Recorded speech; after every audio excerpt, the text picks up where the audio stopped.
Hey world, it's your girl Nina Love. Thanks for being here. This is my regular Wednesday video podcast. Every Wednesday, I sit down and discuss different topics, but mostly it's about love and relationships. I'm no expert at it.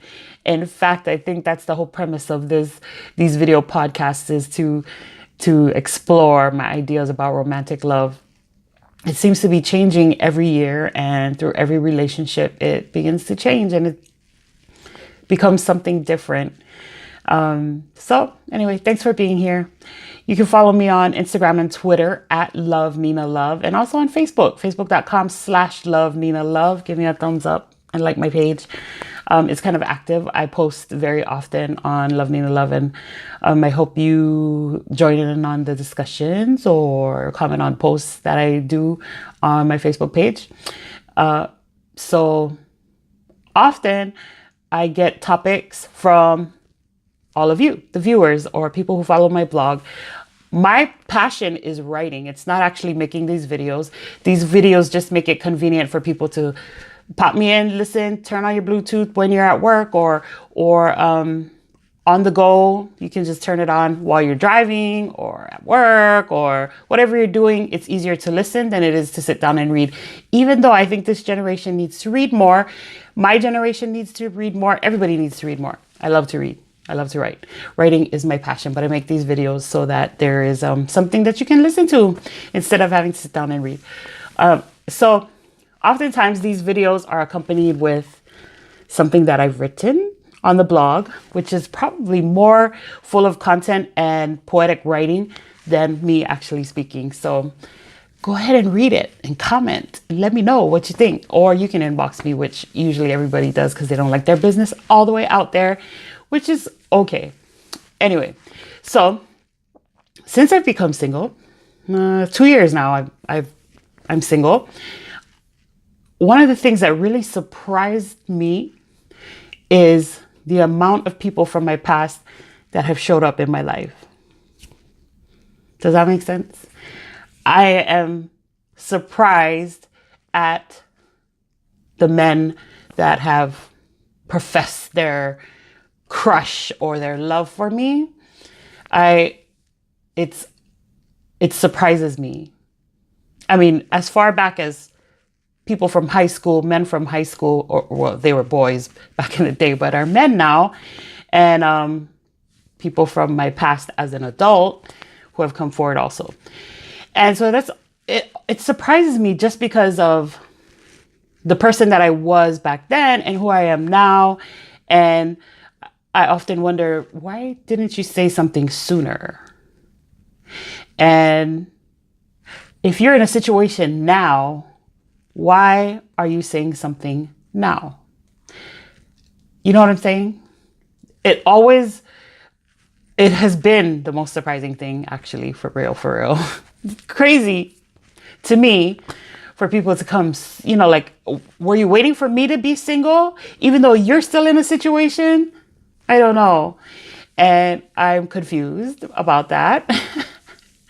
But it's flattering. Sure, it's flattering. But so often we are in situations, we're in a relationship or we're in a marriage, and we look outside for fulfillment. So some of the guys that have come to me are married with children. Maybe they're not happily married, but a few of them are married. And of course, that's not my style. Back off. Stay away. I'm single, free, and clear. I don't even have children, so I'm single, free, and clear. No strings, no complications on my end. So don't bring your complications to me. But what I'm saying is, if you're in a situation, you're in a relationship, you're in a marriage, be there. Like, don't look outside for more fulfillment and looking because over there looks way greener. That grass over there looks way greener than it is here. And we trade in what we have. We think we want to trade in what we have for what you want. So if married man wants me, but he's already in a situation, he wants to trade in that situation for me. Why would I want that? Why would I want a man that wants to cheat on his woman to be with me? Why would I want that? I don't want to trade places with her. And then you look for something greener, another greener pasture when you're done with me. I don't want that. So a lot of times what I've noticed is that many of us, we fall in love, and that spark with the person that we fall in love with is fire and it's energy. And then we do the thing that we fall in love, we be together, say you get married, and then 10 years, you're sick of it. You're tired. You're ready for something new, or you're just done being in the relationship. The relationship ends, and then you go your separate ways. You break up and you go away.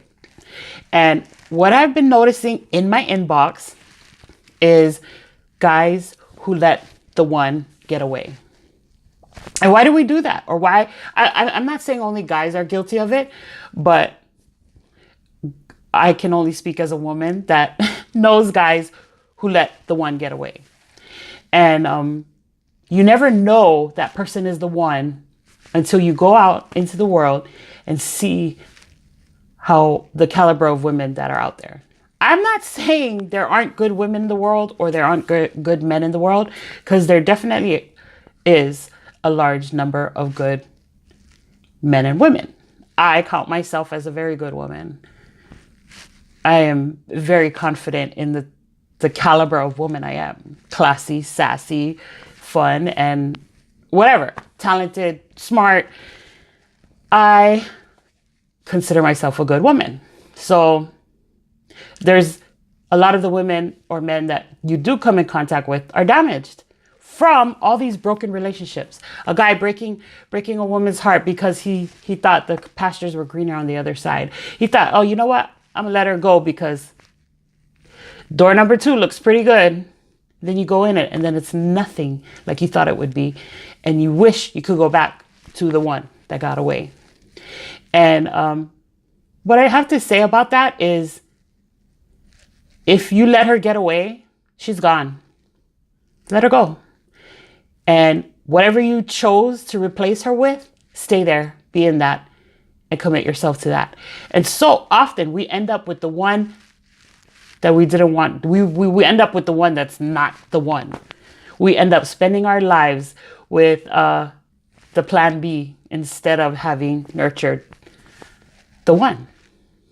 You know, you break up, you let the one go. And I just want to say, for all the guys and gals who are in a situation, in a relationship or whatever, stay there, commit yourself to it, and put your energy into nurturing that and making that relationship better, because the one is gone. Whatever you thought you had before is not going to be the same the second time around. It just isn't. Even though we want it, it's mostly nostalgia. Like, you think of that time. So for instance, my first love, I often think nobody ever had my heart the way he did, you know, full, complete, untattered. Nobody else had my heart that way. And so I think about him often because I could never love anyone after him the way that I loved him, because he had my heart. My entire heart. No splits or breaks in it until he broke it. Anyway, does that make sense? That's this week's topic, is just be there. Wherever you are in your relationship, be there, commit yourself to it, and stay in it. Because a single woman, free and clear, with no attachments and no complications, doesn't want your baggage. I'm just saying. I don't want your baggage. Stay away. And if you are going to walk away, do it far away from me. Or do it from what is genuinely your desire. Like, don't do it because you see something better that you think you want, because that might not be what you want. And everything that you hate about your life now, from, oh, always having to go home and gotta watch the kids and all this stuff, when it's gone, you're going to miss it. So stay where you're at, be in it, and work on it, and put all your effort and commitment into nurturing that relationship. not with your eyeballs wandering. Anyway, it's your girl Nina Love. Let me know what you think in my inbox. I know I'll hear about it. And thanks for being here. Like I said, follow me on Instagram and Twitter at Love Nina Love, and like my Facebook.com/Love Nina Love page. Give me a thumbs up and join in on the discussion on Facebook. All right, it's your girl. Have a fabulous week. See you next week.